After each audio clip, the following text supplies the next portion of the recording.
Hello everybody, I am Mike from the Rewatch Project podcast, and I am back with another edition of Front Row. As you may or may not know, I am a lifelong Bruce Springsteen fan, and I am currently listening to, for the first time, this wonderful gift, the Nebraska 82 box set. I've already put out some content covering the famed, the fabled, the mythical electric Nebraska sessions, but I am now turning some of my attention over to the outtakes, and I am going to be listening to a song called A Gun in Every Home. Before getting onto that though, just a quick reminder that I do pause these songs, I do talk over them, that's just how I choose to react. It is what it is, but I would strongly urge you to listen to this song in its entirety if you have not heard it before, and do not follow my terrible example, because as I say, I will be interrupting it as we go. Also, do check out the Rewatch Project podcast with my wife Hannah, where we go back and rewatch some of our favourite film and television franchises, in addition to the other film, TV, music and general pop culture related goodness that cohabits with this here channel. Feedback very much appreciated. Leave comments right here on the channel. Likes and subscribes also very much appreciated, as are donations via PayPal for the upkeep of the channel, but if and only if you can afford to do so without causing yourself any financial hardship. So yeah, Gun in Every Home. This is one of those songs where, as I say, being a lifelong Bruce fan, I've heard this title. I've never heard this song, but it's one of those ones that I've seen on lists, on studio sessions. So it's wonderful to be finally hearing it. Let's get into this. A Gun in Every Home, Bruce Springsteen. Here we go.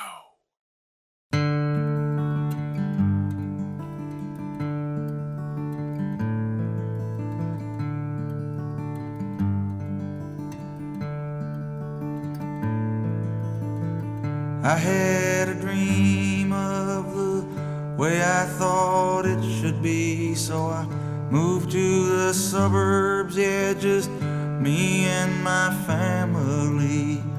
On the block I live, you got everything that a man would need to own. 2 cars in each garage and a gun in every home.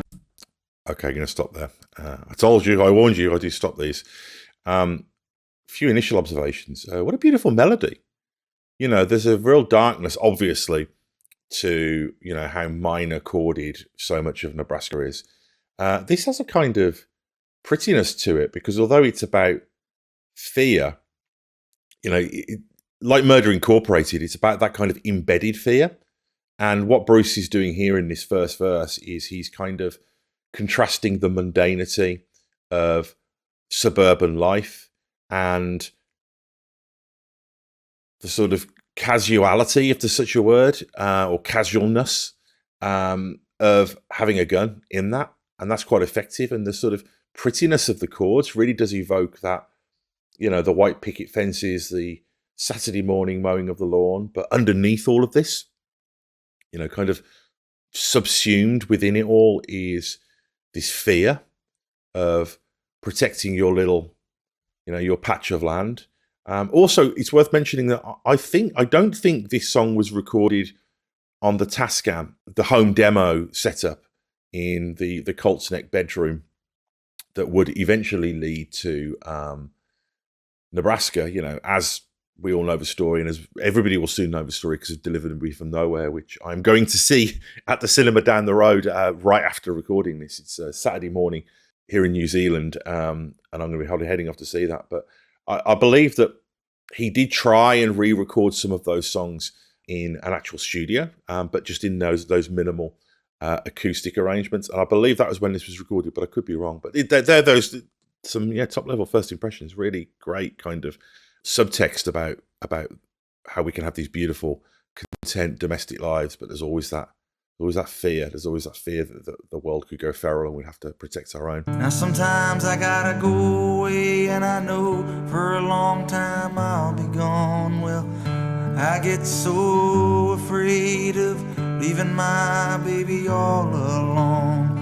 I keep a secret in the dresser drawer of a bright little house where the lawn's fresh and mown. 2 cars in each garage and a gun in every home. Yeah, there's a direct lyrical correlation there with Murder Incorporated, that secret deep inside a dresser drawer. So this is definitely a theme that Bruce was exploring, and he would eventually put out Murder Incorporated. But it's interesting that both songs remained unreleased for a period of time. But that's a resonant idea, you know.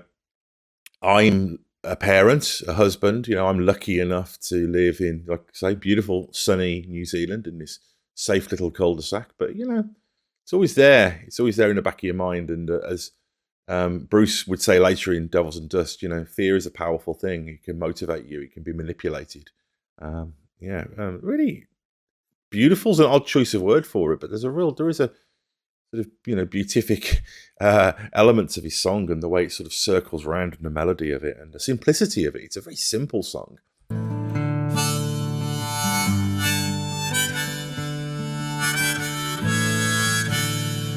Sometimes I want to take my little boy and hold him in my arms, shield him from all pain, protect him from all harm. We could all write that, I think. From a world gone crazy now, from a world that's gone all wrong, but I don't know what to do.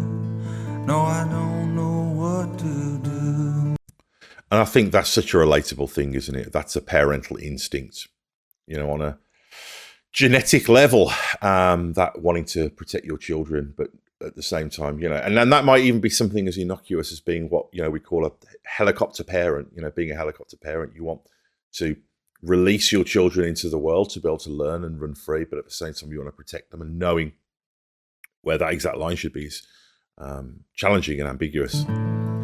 Some nights I put my baby to bed and I shut out all the lights. I sit downstairs in the living room and I listen to the sounds of the night. I stare out my window onto a street so empty and alone, filled with two cars in each garage and a gun in every home. And I don't know what to do. No, I don't know what to do.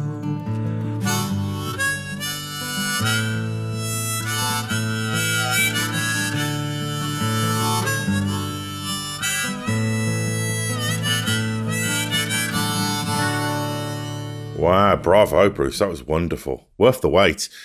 And it's interesting as well, because particularly on the back of the Lost Albums tracks too, where aside from the 83 sessions, which I think most of us had heard at least much of previously, I think we've been so immersed in 90s Bruce these last few months that it's really interesting to hear that crisp clarity of early 80s Springsteen songwriting in a fresh new way that we, you know, of songs that we haven't heard before. This is a really interesting companion piece to both Nebraska, Born in the USA, the album, and of course Murder Incorporated, which was recorded for Born in the USA but wouldn't be released until 4 or 5 years later. But yeah, that's a really beautiful, simple song that taps into, I think, a universal feeling that's extremely relatable. And again, it has that crisp clarity that you got from Bruce in the early 80s before the twang, you know, and before, I think, intellectual exercise of albums like Inyo and The Ghost of Tom Joad. So yeah, that's really great stuff. I'm looking forward to getting into more stuff in this box set, both the electric Nebraska, some of the live stuff maybe, as well as, of course, more of these outtakes. And I still haven't finished my work through the Lost Albums tracks too as well, so there'll be a lot more Bruce content coming. But I would also urge you to check out the other content on this channel, including the Rewatch Project podcast and the other film, TV, and of course music-related goodness that cohabits here. So for now, that's me, and I'll be back really soon. Bye-bye.